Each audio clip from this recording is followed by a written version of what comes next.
People on the right always warm and welcoming? Yeah, my personal experience has been that way.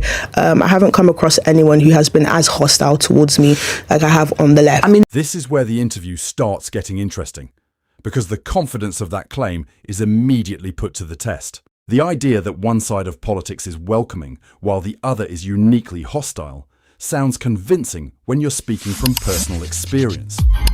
But political reality is rarely that simple. Every movement has people who are willing to debate, and every movement has people who can become aggressive or dismissive when challenged. And the interviewer makes precisely that point.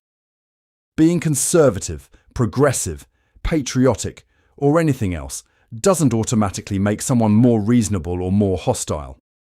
What matters is how people behave when their beliefs are questioned. That distinction is important because the conversation isn't really just about left versus right. It's about a much bigger question. Who gets to claim the label of patriotism and who gets excluded from it? The guest clearly believes that people on the right have been unfairly demonized for expressing views about their country and culture. But the interviewer isn't prepared to simply accept that framing. He starts testing whether patriotism is really something exclusive to one political side, or whether people with completely different political ideas can be equally committed to Britain. And that sets up the bigger confrontation that's coming next. Because once you start questioning who gets to define British values, democracy, patriotism, and even what counts as normal political opinion, the easy slogans suddenly become much harder to defend. How was the conference? The conference was really good. I feel like it achieved its role in galvanizing the right. That was the main purpose. Get everyone who are like-minded and who are patriotic. I don't believe in the terms right-wing, left-wing anymore. I think they just nonsense and just cause more division. But just getting people who are patriots, passionate about their country, want to fix the country, want to defend the country, gathering them in all one room. And it was also great in just reminding people that we're not alone in our thoughts, because a lot of the people who went there, we all agreed that, anyone who shares any patriotic views, you're almost demonized for it. You're almost ostracized from society for it. You look like you're almost treated as though you need to be checked into a psychiatric ward. In what way? Yeah, so for instance, I have gone to the left. If you see most of my Instagram posts, I've gone to the left and I've asked them questions about their thoughts on migration and things like that. And I'm always met with so much hostility. Yeah. I've even been called an N-word by one of the Stand Up to Racism organizers for simply asking them why Christmas was racist. So they're very hostile, and that's not a nice way because to live your life, just because people on the right are very warm and welcoming and always willing to answer questions. So it was people on the right always warm and welcoming? Yeah, my personal experience has been that way. I haven't come across anyone who has been as hostile towards me like I have on the left. For sure. Don't get me wrong, obviously, particularly online life, you and I both know there's some pretty sharp edges. I think in every political direction, in fairness, but there's certainly some pretty nasty people on the online left, just like there is in my experience on the online right. But I think I'm just intrigued even by your description there of kind of the event, and you hear this on the right a lot, and I've heard it from Liz Truss. This is a place for patriots, for patriotic people who believe in their country. People on the left are just as patriotic as you, aren't they? They just believe about doing different things to achieve the best for their country. Yeah, and that's why I made sure to state today that I don't believe in things like left wing and right wing anymore, because at the end of the day, one thing I realize about the left is that they do want to fix the country. However, they have a completely different strategy on how to do that. And I think where they're going wrong is they think that we need to become more progressive and we need to abandon the traditional values like capitalism, democracy, even free speech. These are values that built this country, but they almost want to shatter the foundation and build something new. Someone like Andy Burnham doesn't want to abandon democracy, does he? I just don't think he's someone that is fit to lead, in my personal opinion. But he believes in democracy. I guess he does. I've never really seen any interviews of him specifically speaking on democracy. Personally, I don't even think he should be Prime Minister. I think we should have a general election, because technically this is like 0.003% of the whole UK voting him in. But the left will be happy with this. They're happy with socialism. They're happy with someone who was barely elected being Prime Minister, whilst people on the right are very strict on traditional democracy, which is the masses vote for who they want. Well, except that the woman who founded the conference that you were at, Liz Truss, became Prime Minister in exactly the same mechanism as Andy Burnham did. And I don't agree with that as well. She did a great job at leading CPAC, and I also don't agree with how she became Prime Minister. I don't pick and choose. But yeah, that's where I stand with that, Liz Truss. Yeah. Sure. Yeah. I mean, what drew you to this particular form of conservatism? Yeah, so my previous job required me to, I can't say too much about it, but I was working with a lot of migrants. And prior to this, I had a very liberal view of migration. I just thought migration is good just because in school we're taught multiculturalism is great. My parents are the perfect example of the amazing migrants, came here, worked hard, loved the country. Your parents came to the country? Yeah, from Congo. And it wasn't until I worked at this job, there was just so many red flags. The first thing was that many of them were not coming from war-torn countries. Most of them were coming from places like Eritrea and Somalia. Now, this is not me saying that people can't move. My parents moved from Congo, but which is a very war-torn country. Exactly, yeah. But you know, the ones that are actually coming from war-torn countries, they don't get those opportunities. And the people who are coming from war-torn countries, people like Syrians and Palestinians, I've realised that a lot of them kept travelling back and forth. So they're using their universal credit money to travel back and forth to the country they were seeking asylum from. And I just don't think that's a fair way. You're basically abusing the system. Not only that... Palestinians doing that?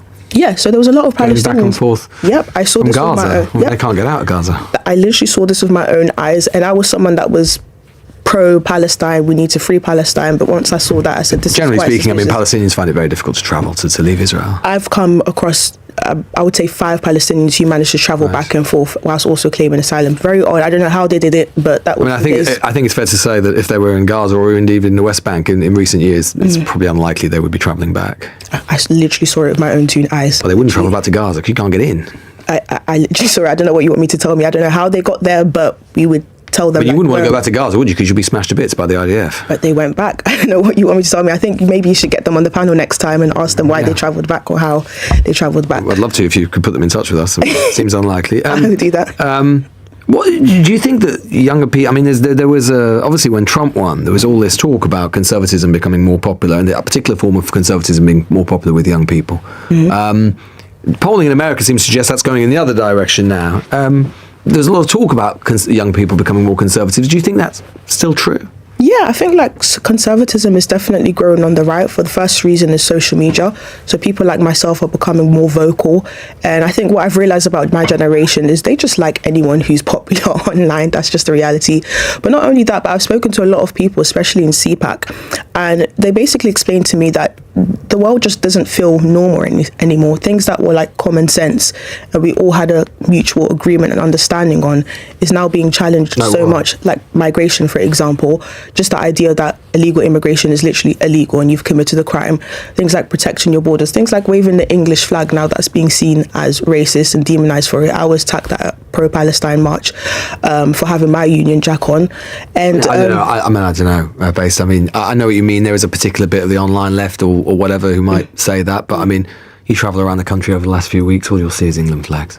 Sorry, can you... or if you travel around the country the last few weeks, all you'll have seen is England flags. It doesn't feel to me like a country where flying the England flag is now not right or and that's another thing bad. I wanted to point out. The only time it's somewhat appropriate to fly the England flag in masses is when it's the World Cup, when it's a game. But when people flying the flag simply because they're proud or flying the flag... We've just never been a big flag-wearing country, have we? And you talk about things being normal. The United Kingdom march, it was demonised for absolutely no reason. Well, I think there are other things that the United Kingdom march that made that more controversial. Well, like Elon Musk calling for the violent overthrow of our government. Yeah.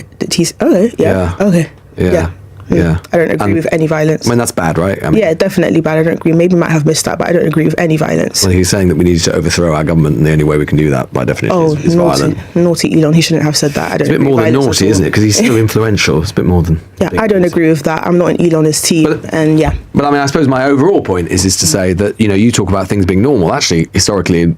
We've never been a big flag waving country. We tend to do it at sporting events. We're not like the US or the French. And you can say, well, that should change. Fair enough, but that's the normality. And I don't think that means that there's some political sort of culture that's trying to undermine it. But I think the reason why the country was never a big flag waving country is because they didn't feel the need to prove a point that this is their country.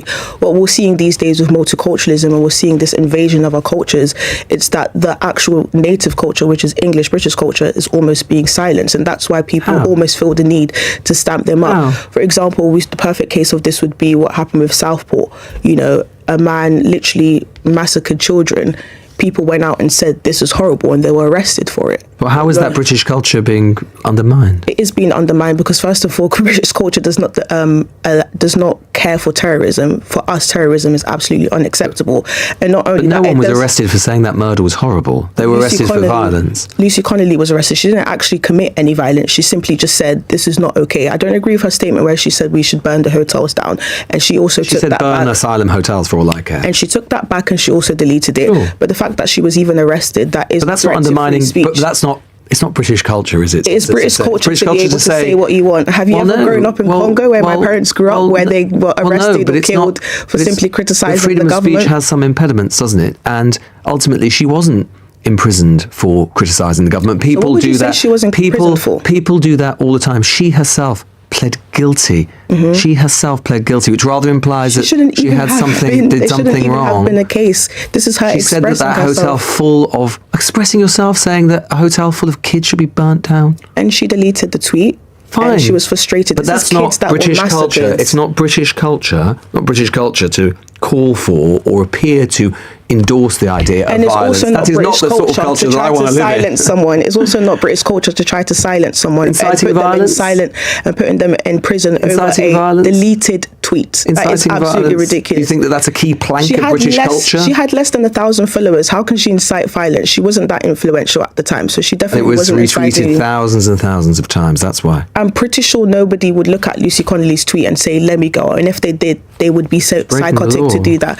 But either way, I just think that people should be allowed to say what they want, especially if it's a deleted tweet. And the fact that she was imprisoned for it just goes to show that there is some kind of threat to dismantle basic British values, which is that people should be allowed to express what they want. You reject the term influencer. Yes. Why is that? The reason why I reject it is because to me an influencer is someone who has dozens of partnerships with brands and gets paid to promote products and services. I don't do that. I'm very independent. I pretty much make chicken change from this. I could see why people think that because like my videos are pretty humorous. And not only that, I try my best to look my best wherever I go. So people would think I'm an influencer and I'm not offended by it by any I'm not offended by it. Whoever is an influencer, I respect content what creator, they do. would you say that? Yeah, obviously because I do create content online, they associate that with influencer, but influencer specifically is someone who gets paid to promote products and services, and I'm literally not being paid. Not only that, I feel like influencers, they have a very individualistic style brand, like everything is about me, and what I'm doing and things like that. And my it's about brand, your ideas, it's about your ideas. And my brand is so far from individualistic. It's more about family, community, country, Christianity. You call attendees, I think, of Pride degenerate, is that right? Yes, I did. Why is someone attending Pride a degenerate? So not everyone who attended was degenerate, but the people who were acting degenerate, absolutely. For example, I saw half-naked men with their, excuse me for using my language, balls hanging out whilst their children around. That's absolutely degenerate. Degenerate has a very, very negative connotation with regards to this very terrible pedigree with regards to gay men, doesn't it? The idea that they're lesser human somehow, not real men. Do you think that it's a very wise choice of term? You could say that you don't like it, you could say that it's wrong, you could say that it could be stopped, but I think you know what you're doing when you say degenerate. I think degenerate is the perfect term to describe someone who's being degenerate. So there was many gay people that I spoke to who were so lovely to speak to. I even took their numbers and we agreed to have conversations, but the people who were literally acting degenerate and the people that were saying paedophilia is okay, that is degeneracy. And I don't think how many people there did you see saying that paedophilia is okay? There was 3 people who came out and said that paedophilia is okay, and that is degenerate. To the people who said it wasn't, they're not degenerate. In those words, so they literally told you paedophilia is okay. Yeah, they said that.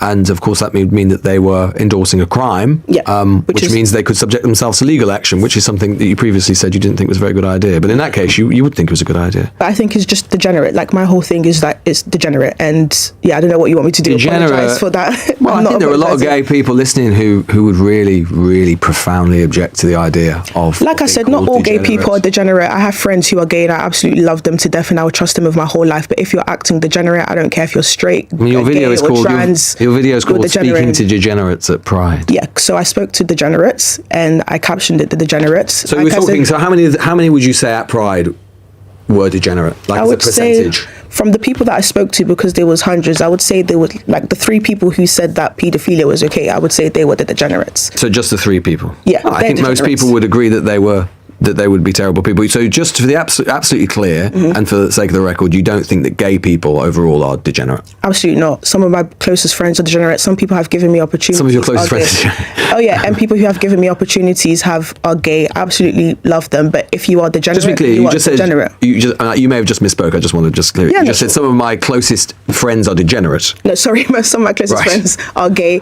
and I absolutely love them to death. But if you're acting degenerate, I don't care if you're straight, gay, queer, trans, an ant, you are degenerate, and I don't think I will never take that back. Do you understand why there may be people, and you're saying now you were just talking about people who were endorsing paedophilia, and okay, fair enough. Yes. But there will be people who see videos like yours and content like yours saying talking to degenerates at Pride, and glean from that you're talking about gay people overall, and maybe that's a good idea to be rather careful about what one puts online and the language that one uses. Can I be completely honest with you? I don't really care, just because I meant what I said. It's a very 2026 view. Yeah, I'm talking about the degenerates. I'll say what I like, and I don't give a damn. Whoever wants to assume that I'm talking about all gay people, if that makes not you... unreasonable. Whoever wants to assume that, then go make yourself unhappy and think I'm talking about you, but I'm talking about the degenerates. I don't know how much more to clear that up. But like I've said again and again, not all gay people are degenerates. It's the degenerate ones that are degenerate. And if you think I was speaking about you, that's your own insecurity. Did you report to the police the people who said that paedophilia was okay? No, I didn't. It might be something to do. No, I didn't. I don't agree with reporting people to the police. Well, even if they're saying that paedophilia is okay, they could be a danger to children. No, I didn't do that. Sorry, I just didn't get the time to do that, and I don't even think the police would do anything about it. Well, we'll never know. Yes. Bates, such an absolute pleasure to speak to you. Thank you so much for coming in. Real pleasure.